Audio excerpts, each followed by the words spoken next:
Welcome to the Human Experience Podcast, the only podcast designed to fuse your left and right brain hemispheres and feed it the most entertaining and mentally engaging topics on the planet.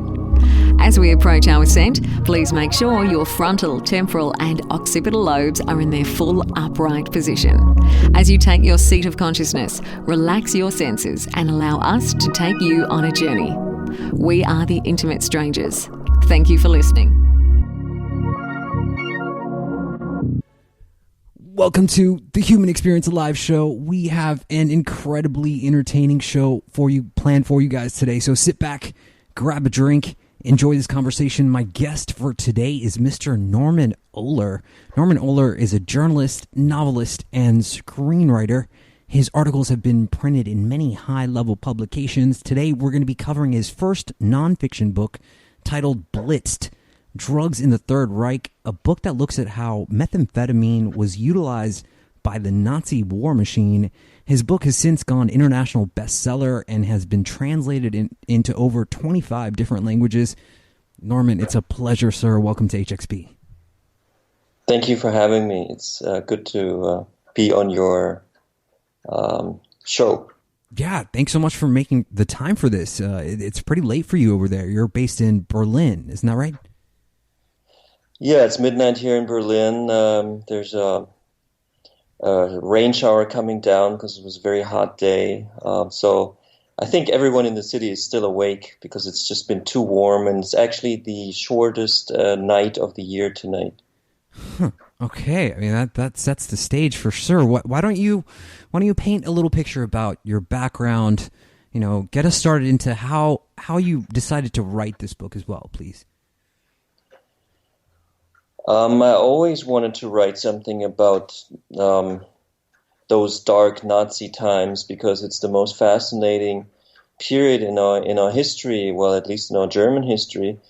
But I never really knew what to write about it, and so much has been written about it. So it's kind of hard to figure out what take you want to go into. So when I spoke to my grandfather when I was a teenager about the so-called Third Reich. Third Reich, by the way, is a Nazi propaganda term, so I actually don't like to use it that often.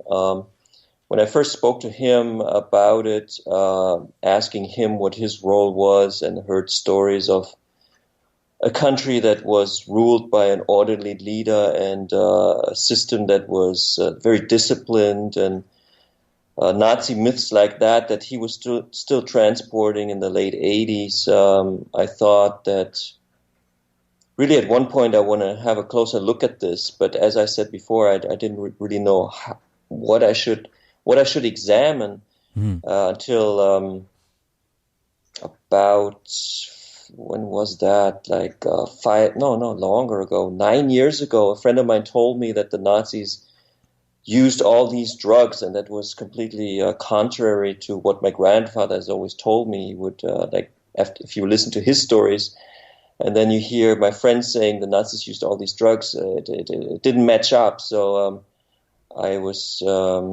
started to do research. Well, first of all, I asked my friend, what makes you say that? What gives you this impression?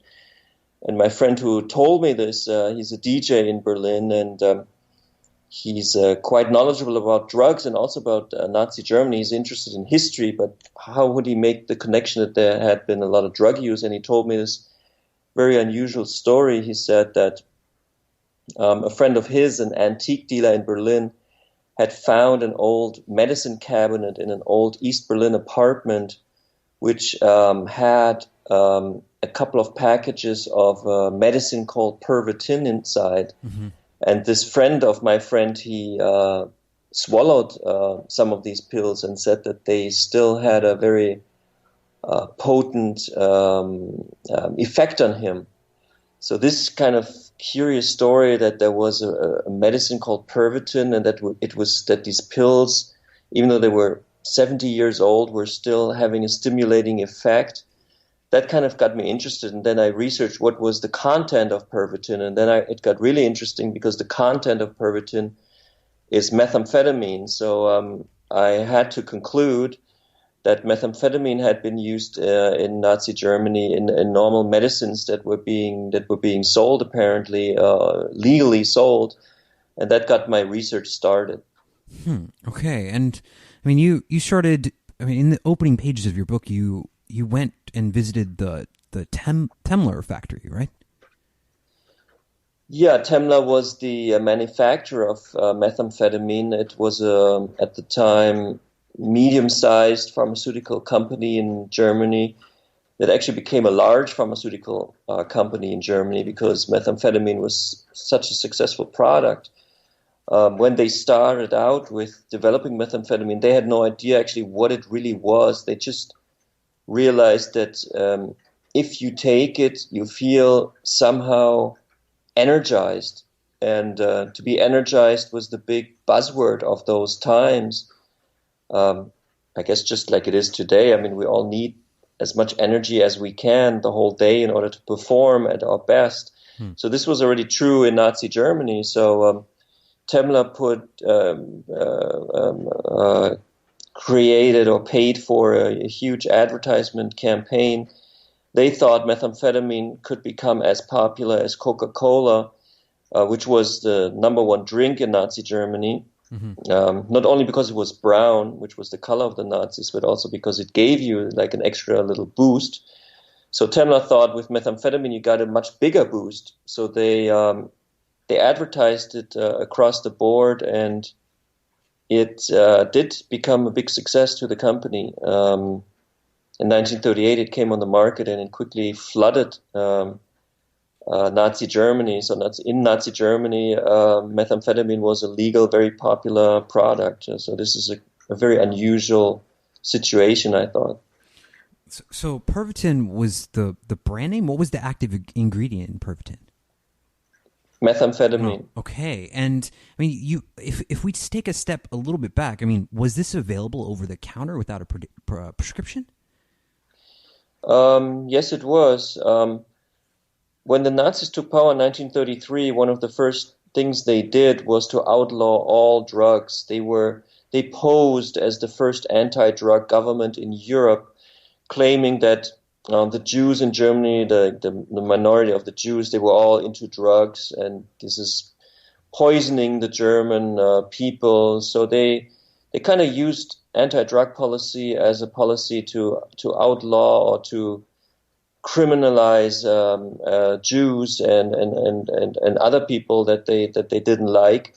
The irony then is that in 1938, as I mentioned before, methamphetamine comes onto the market and is not recognized as a drug. It's seen as something like aspirin or something like a coffee in a pill form. Mm-hmm. So you could just go to any pharmacy and buy 1,000 packages of methamphetamine. There's no problem with that.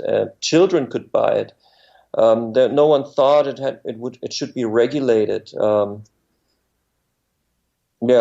this was so methamphetamine in a way substituted all those drugs that the Nazis had made illegal. So it was like a cure-all for so many different things. Yeah, it was supposed to be good against hay fever, against the flu, against fatigue. Obviously, it was used for losing weight because you're not really that hungry on methamphetamine, I suppose. It was supposed to be good for the sex drive. So it was also used as like a type of stimulant, private stimulants. It was really used. It was praised to be good for basically anything, a cure-all, as you said. So if you were to compare Previtin to the methamphetamine on the street today, what would be the potency comparison if we were to analyze that? Well, one pill of Pervitin contained 3 milligrams of methamphetamine, and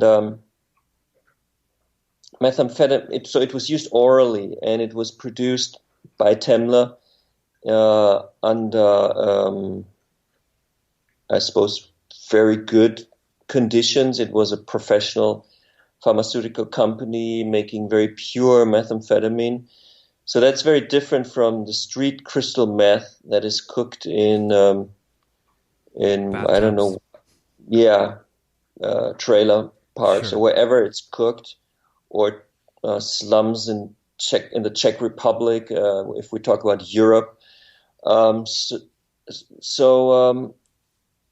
guess taking a line of crystal meth is much more dangerous than swallowing a pill of Pervitin at the time, because the substance was controlled. It was it was, every pill had the same amount, and it was clean, and the quality was assured. All of that stuff. So I guess for a crystal meth consumer these days, it would be a dream to take a Pervitin pill.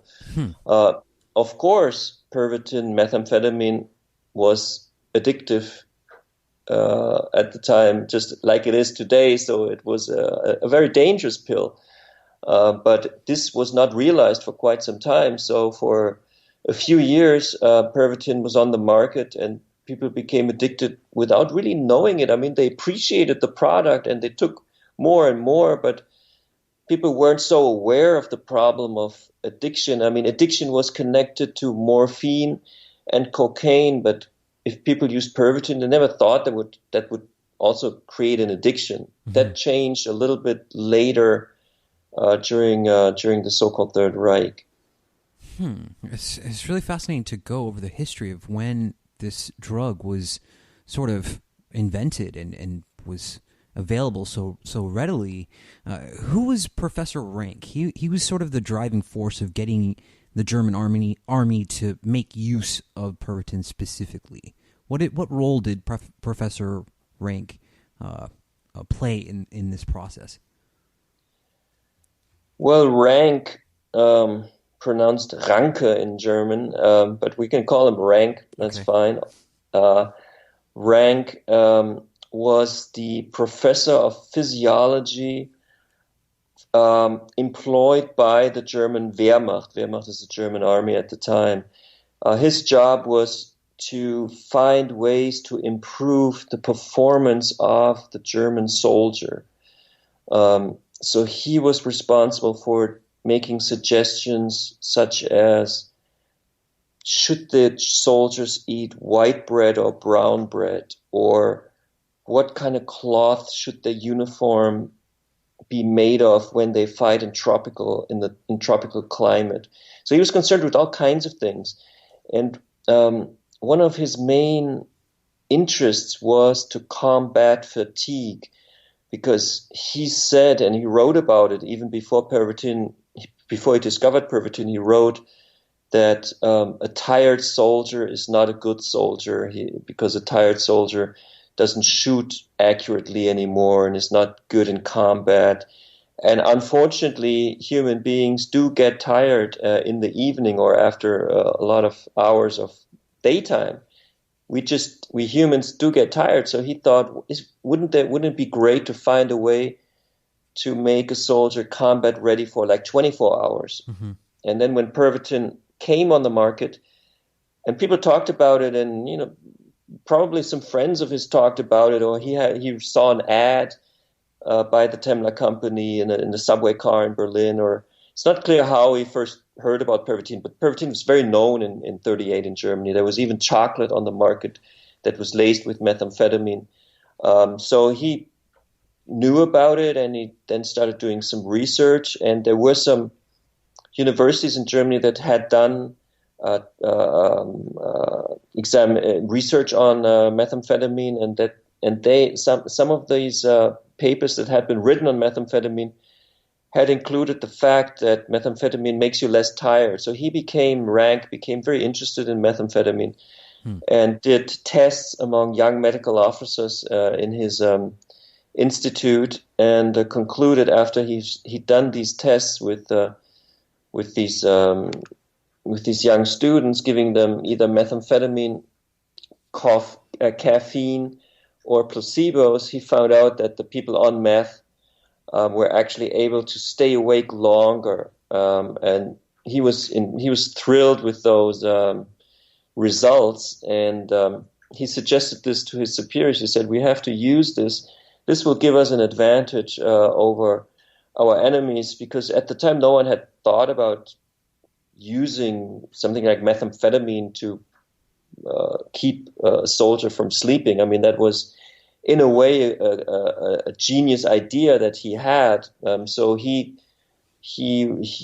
made it his job to make sure that methamphetamine would be introduced to the German army, and that's how the army became interested in the medication.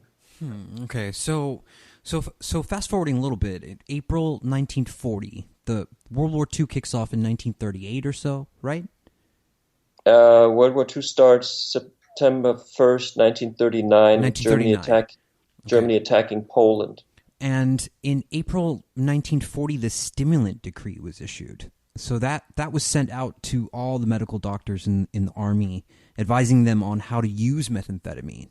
What information did the decree contain? What was in this decree that people needed to know? Well, when Rank suggested that methamphetamine should be used on a large scale, this was in summer 39, just before Germany attacked Poland, his superiors had no clue really what he was talking about. The German Surgeon General, he basically declined it. He said that this was not really of concern to the German army to now use Periton. He didn't get it, basically.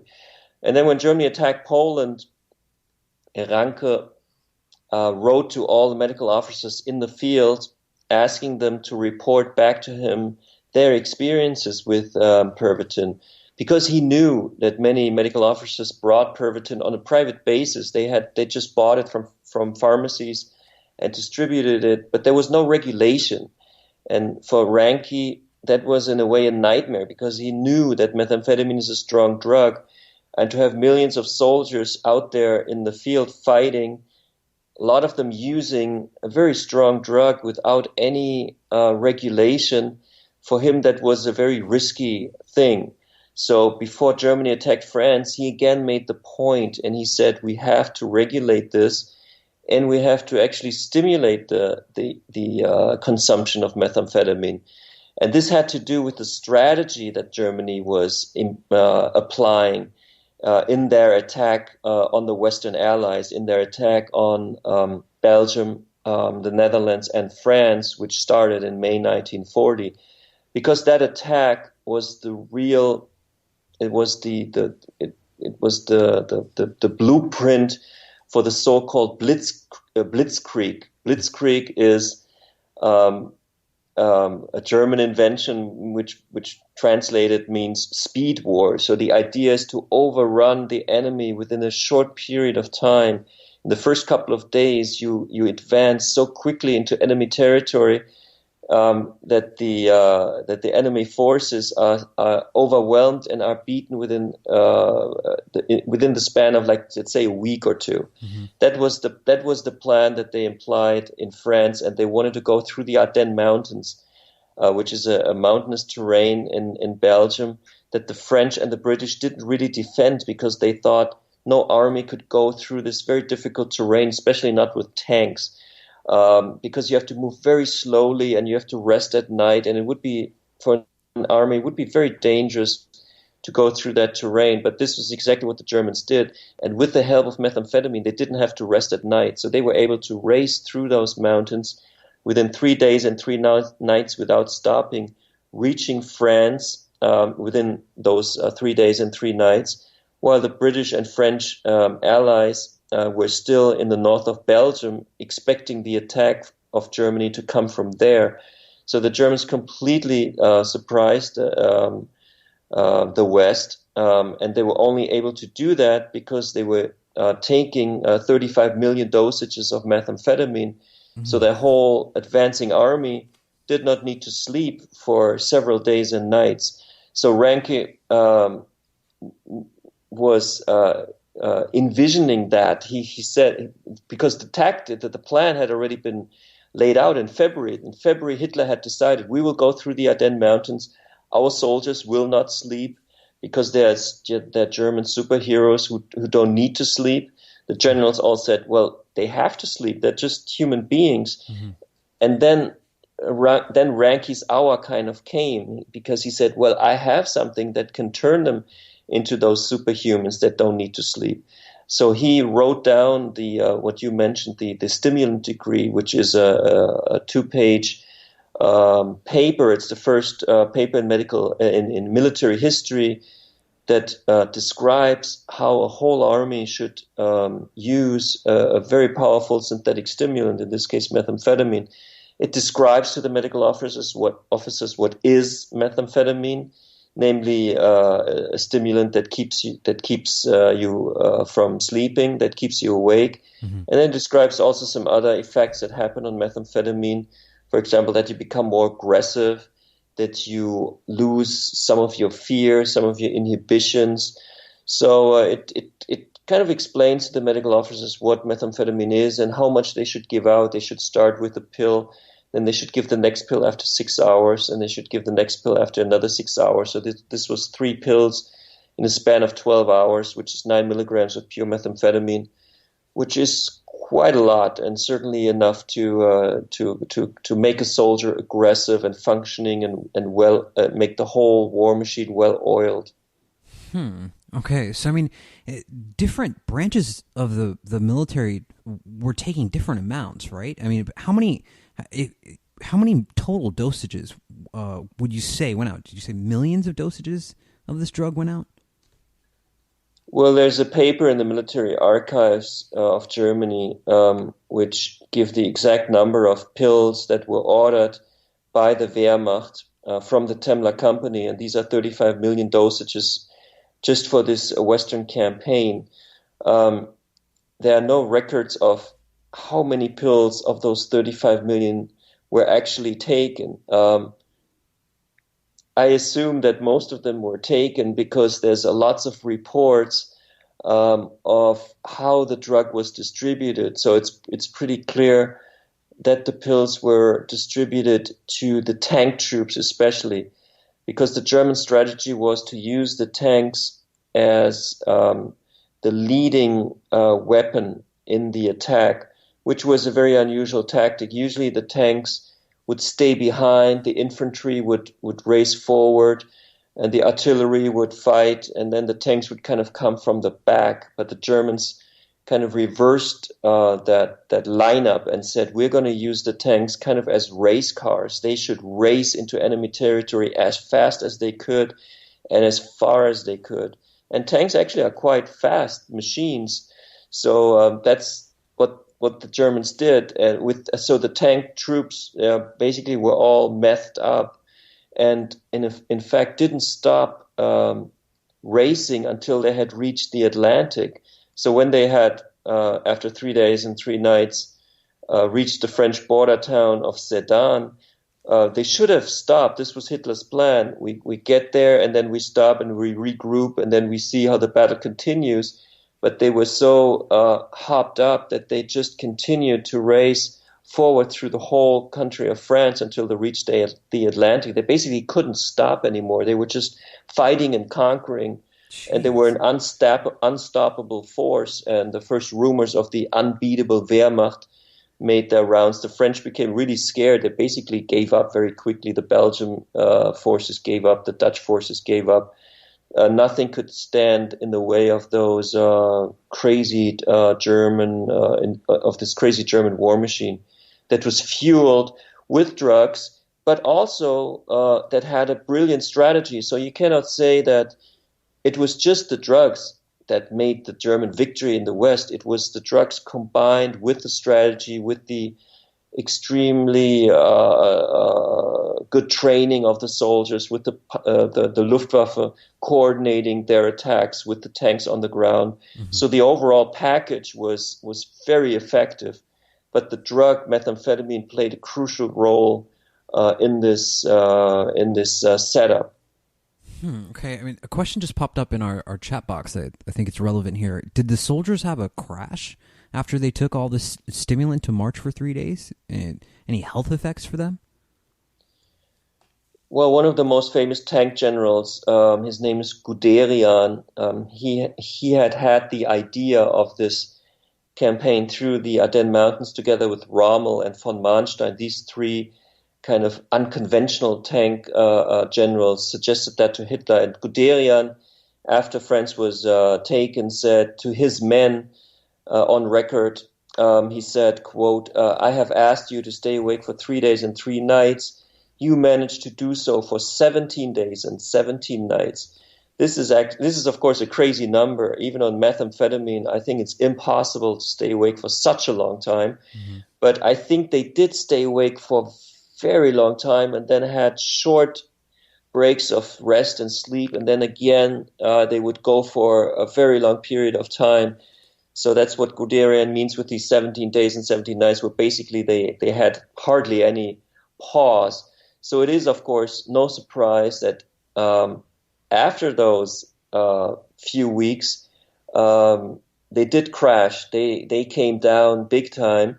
But at that time, France was already beaten. So the victory was theirs, and then they could really rest. And Ranke drove to the front because he wanted to see how his idea basically worked, how his Pervitin worked. And he took photos. And first I was surprised when I saw those photos that he took of soldiers, because he photographed sleeping soldiers only.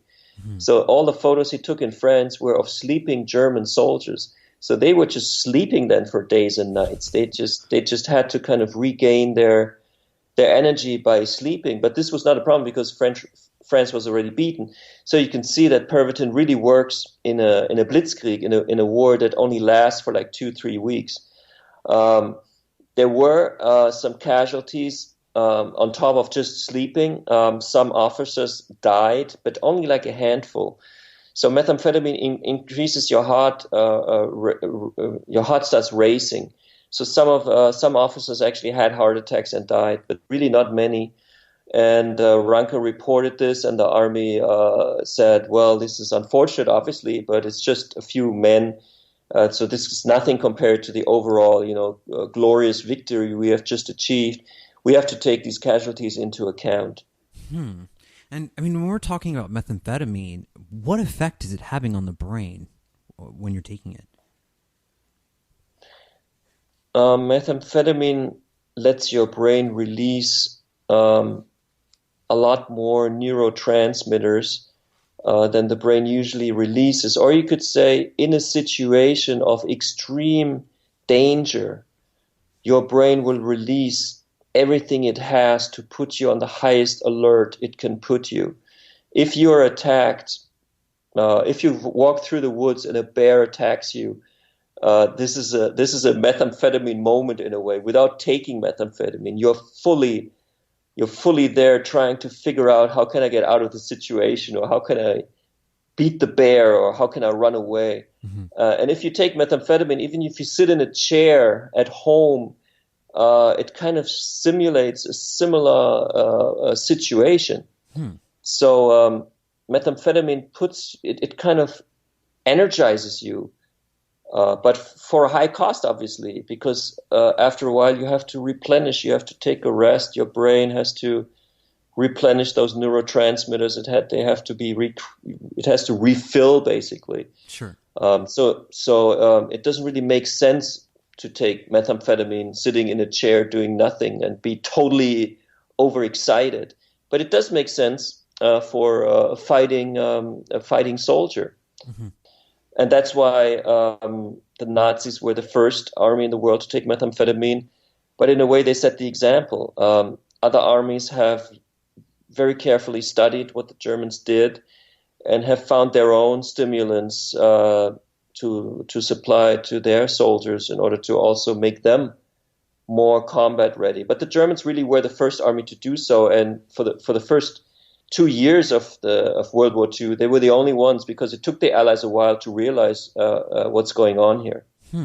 Yeah, that was my next question. Actually, was, let's say that a German plane goes down, the Allies discover Pervitin in the plane. And I mean, when did the Allies ever dose their soldiers with drugs? Has this been recorded at all? You're absolutely right. German planes were shut down over England, and the Brits found methamphetamine in those planes and examined it, and also had knowledge, obviously, of amphetamines, because amphetamines, which in street slang is called speed, was already available before methamphetamine was coming onto the market. Amphetamine, Benzedrine, as the brand name was an American product. Benzedrine was an American product of the 30s, and which was still sold, decades later. The beatnik generation, they always talk about the Benzedrine pills that they pop. So also the Brits knew that what stimulants are, but methamphetamine was a stronger drug. So they examined it, and they wondered whether they should also use it for their pilots, then decided against it because they thought it's too strong. The side effects are too strong. But they realized that maybe they have to do something at least. So they decided to use amphetamines later in the war for their pilots and also for their ground troops. So when German troops and the British troops, Montgomery and Rommel, battle in North Africa, Rommel's people are on meth, and Montgomery's people are on speed. Okay. So we're starting to paint a picture of what was going on during World War II, and I mean the huge role that methamphetamine was playing in the Blitzkrieg, and how it was driving the German forces, right? So there was a point in the war, the Blitzkrieg reached Dunkirk, but they failed to trap the British soldiers were trapped, and they failed to attack. The Germans failed to attack. What role did the methamphetamine play in this scenario? Well, before I mentioned that the tank generals were unstoppable. They just raced and raced and raced through enemy territory until they reached the Atlantic coast. And Dunkirk is on the Atlantic coast. It was the last port that the German forces had not taken yet. So it was the last point that the Allies could use, the British Army could use to flee back to Great Britain. But the Germans could have easily taken the port and destroyed the whole British Army, and they would have won World War II already at this point. But Hitler made a fatal mistake. It was a good mistake, but for the Nazi war machine, it was a fatal mistake. He issued the so-called halt order, Haltebefehl. He ordered the German tanks to not take Dunkirk. This is an order that has puzzled historians since the order was given out. I mean, the Brits couldn't believe their luck. The German tanks could have destroyed them, and they just stopped and waited for the British to enter Dunkirk and then evacuate by way of ships through the Channel back to Great Britain. What is an explanation for this halt order is that Hitler felt extremely uncomfortable with the tank generals racing faster than he could orchestrate the campaign. He was sitting in his map house, looking at the map of France, and his adjutant just told him where the troops were, and Hitler was always lagging behind. He was not controlling the campaign anymore. So telling the tanks to stop now was a way for him to get back in control. So he was a serious control freak. So having control of his army was more important to him than letting his army go and destroy the enemy. The second point is that Goering, number 2 in the Nazi state and head of the Luftwaffe, the Air Force, and Goering was a morphine addict. He regularly used morphine since 1923. So he often was not in the most realistic mindset that you can imagine, but he was often in a trance-like morphine induced state, and he had the completely impractical idea that the British forces should be finished off by his forces, by the Luftwaffe, not by the ground troops, not by the tank generals. He said to Hitler, if you let these tank generals finish the job now, they will get too powerful and you will lose power. But if you let me do the job with my Luftwaffe, we can say this is all our genius work together, and this is a much better way to finish off this campaign. And Hitler believed Goering, which was a big mistake, and the British could flee back to Great Britain, could regroup, and the war continued. Okay. So Dr. Morell was a really interesting character in the war. What part did he play in regards to Hitler and the treatment for Hitler? Morell was a celebrity doctor in Berlin, treating actresses and aristocrats and wealthy people. He was a Dr. Feelgood. And in 1936, he treated the photographer of Hitler. And the photographer of Hitler, a guy called Hoffmann, was so happy with the treatment of Morell that he introduced Hitler and Morell, because Hoffmann knew that Hitler was suffering from severe stomach cramps all the time, bloating and gas. And Hitler really had problems with this, extreme pain.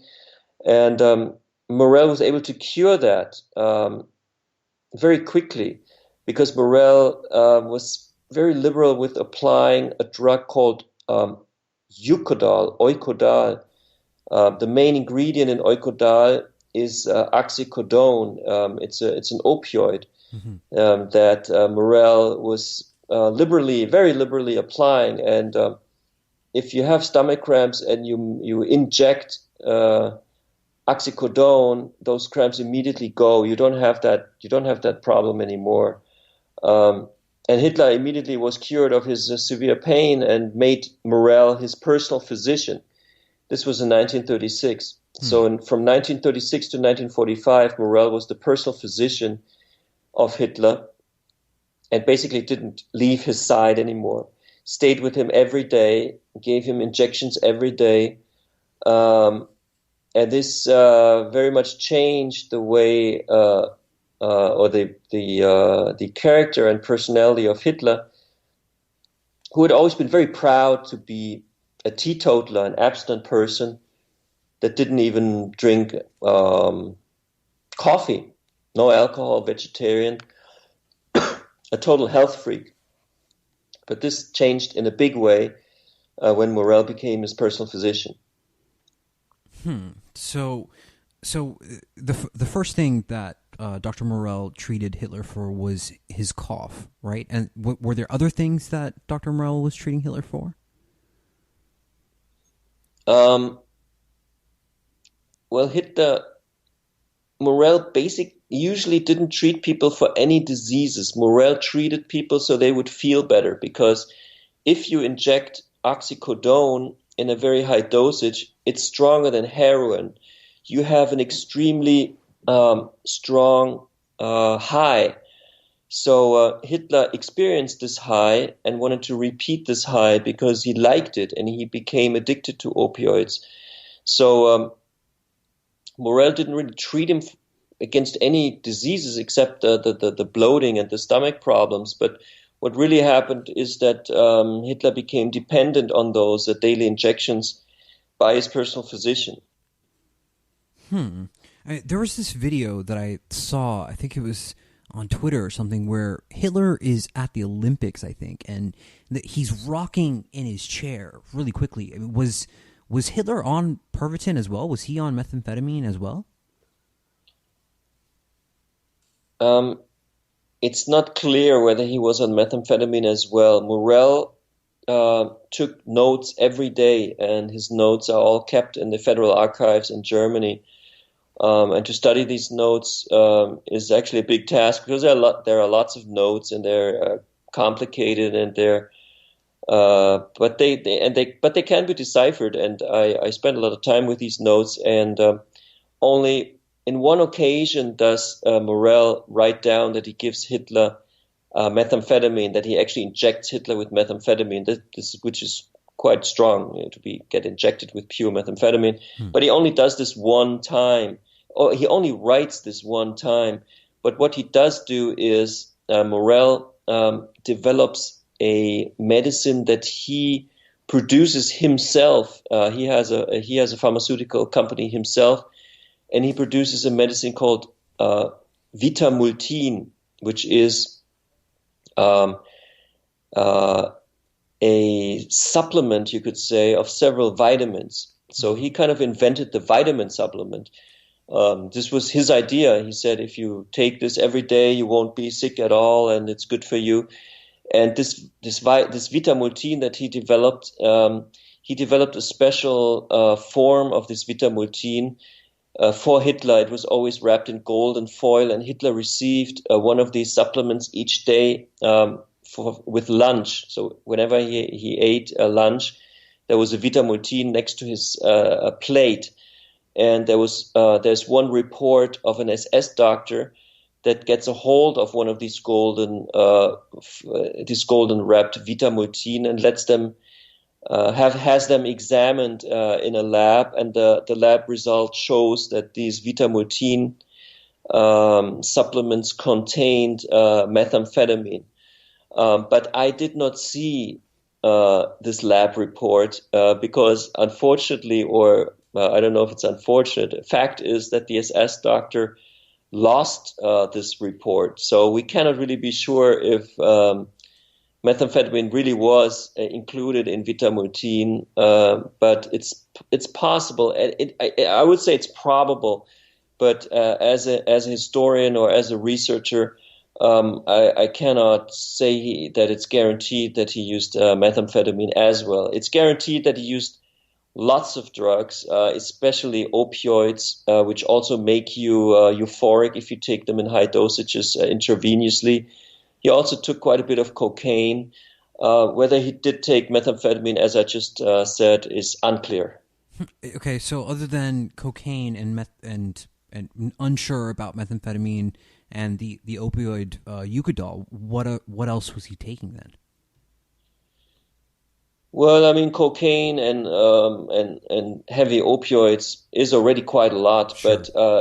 But he took, in fact, over 90 medications on a regular basis, including some crazy stuff like the extracts of testicles of bulls to increase his stamina.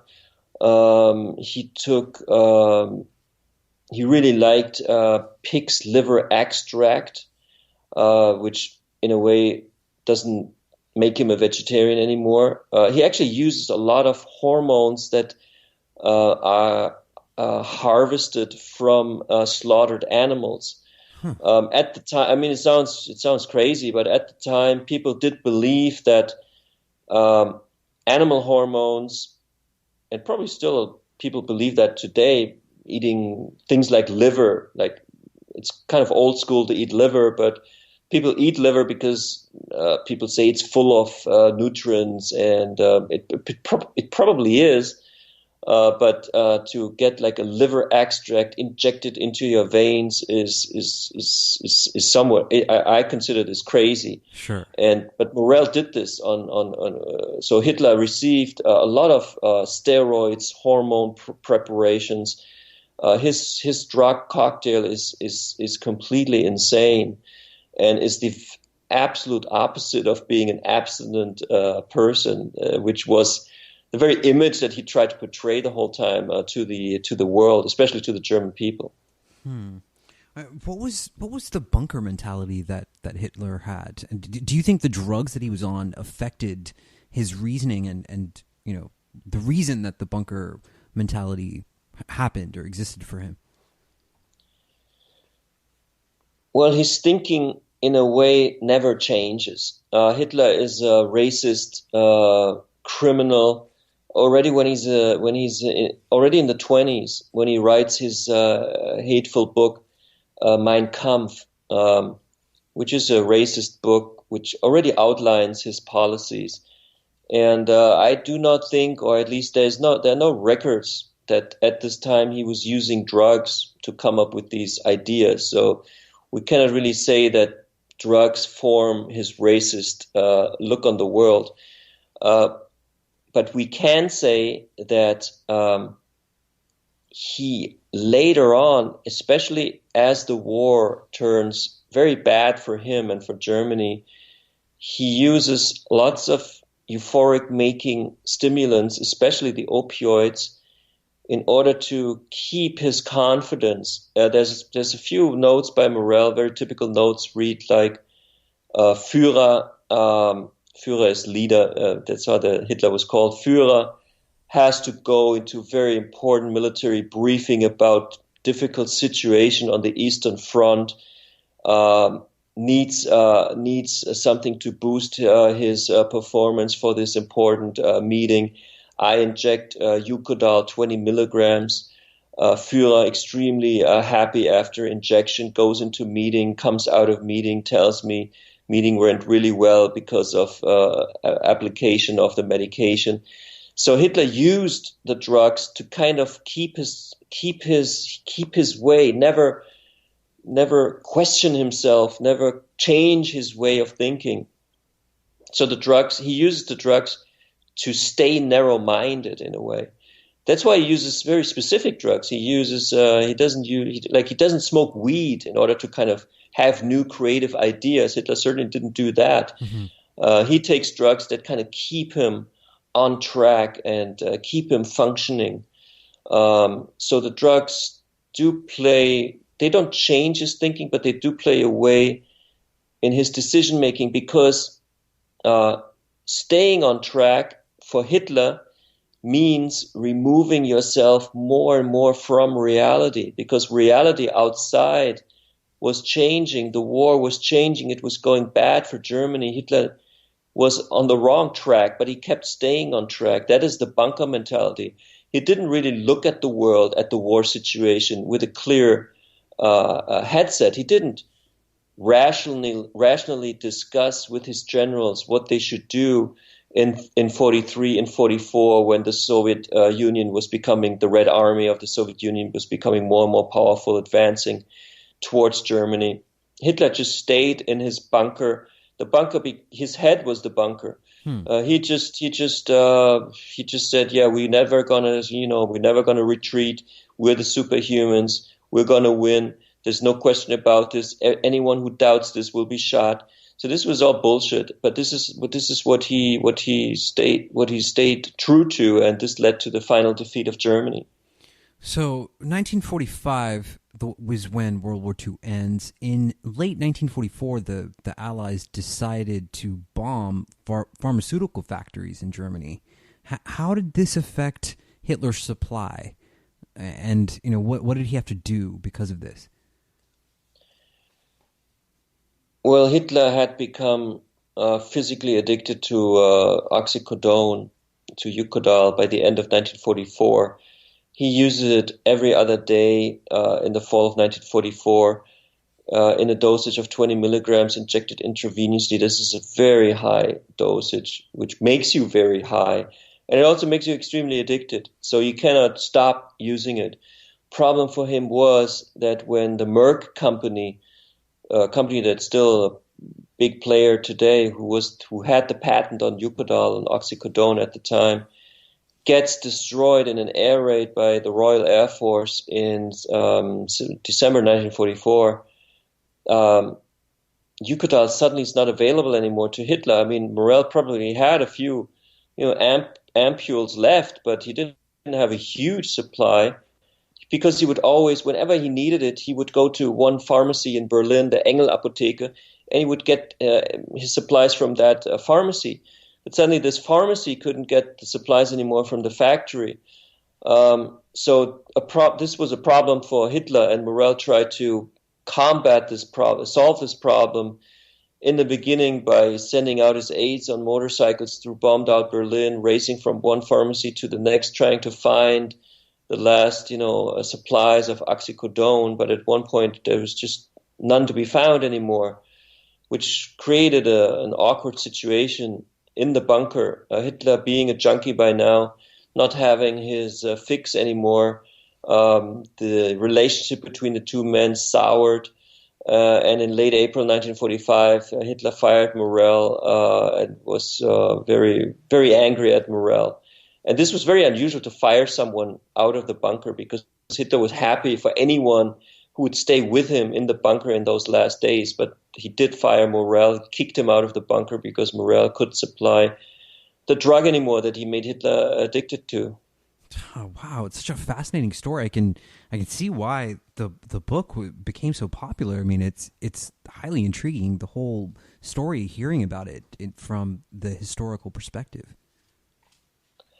It's a crazy story. I mean, when I researched it, I myself found it extremely interesting because it does give you the whole narrative of World War II under a new angle, mm-hmm. and it tells a new story, but it's still the same story. The old story that we knew just becomes more plausible. We understand it better, and it becomes more vivid, more colorful.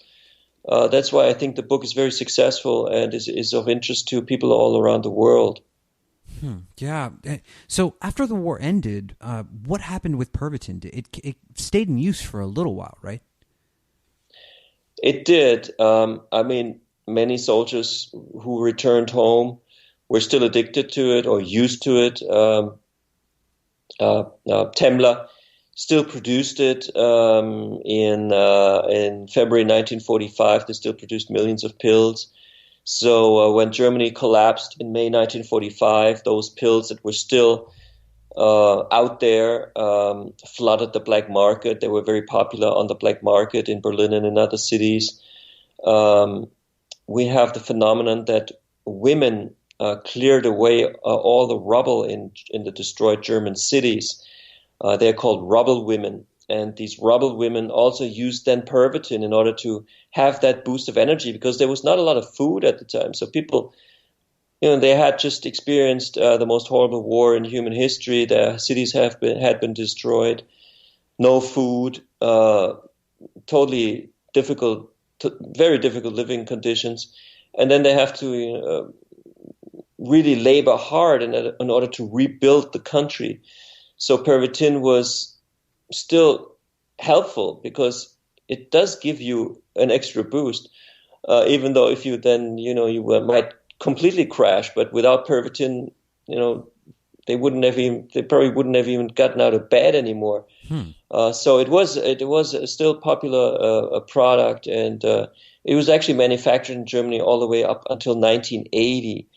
But its popularity really was during Nazi times and then into the 50s.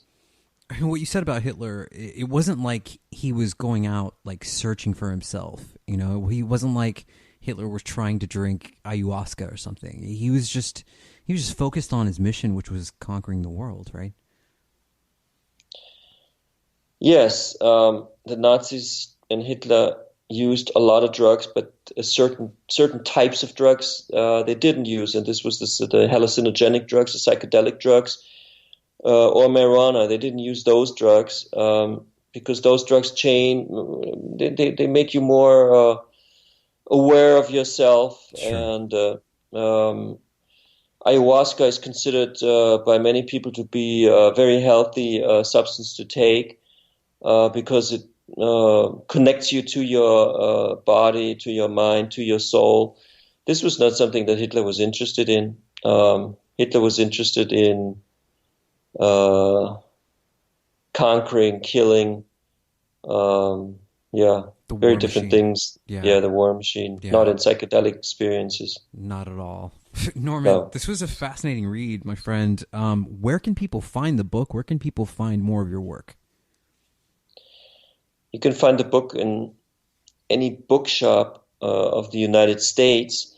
And it's very easy to get a hold of Blitzed, the book. You can also follow me on Instagram, Norman Ohler. You can follow me on Twitter. You will get more information on my work and also on the next book, which is called The Bohemians, which will come out in the United States in June 2020.